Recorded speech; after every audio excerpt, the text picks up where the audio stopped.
சொல்லு மாமா. நான் சொல்றேன் நல்லா கேளு. தங்கச்சி கூட வெளியே போறேன், நீ வந்து எங்க நிக்காத. வர மாட்டேன் மாமா. என்ன பாக்குற?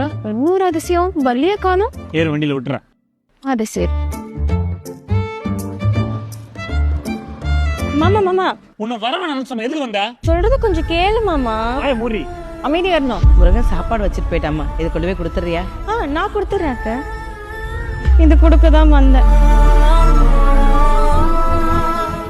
நான் போய்க்கிறேன், நீ கிளம்பலாம். நான் அவளை வர சொல்லவே இல்ல. நான் ஒன்னும் அதுக்காக சொல்லணும். ஒரு பொண்ணுகிட்ட நீ இப்படிதான் பேசுவியா? என்ன நான் ஆம்பளை திமிரா?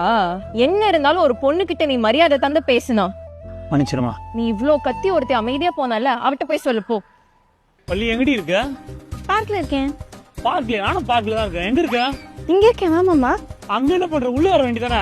இல்ல மாமா, நீ என் மேல கோவமா இருப்பல, அதான். என்ன மன்னிச்சிரு. நீ ஏன் மாமா என்கிட்ட சாரி கேக்குற? உன்னை கோவப்பட்டு கத்திட்டேன்ல. ஒருத்தவங்க மேல கோவப்படுறாங்கன்னு சொல்லு, அவங்க அவங்கள ரொம்ப லவ் பண்றாங்கன்னு அர்த்தம். நீ என்ன லவ் பண்றீங்க, அதான் கோவப்பட்டிருக்க. உனக்கு என் மேல கோவமே வராதா? நான் ரொம்ப லவ் பண்றேன்னு நினைக்கிறேன். அதான் நீ திட்டினா கூட எனக்கு கோவமே வர மாட்டேங்குது.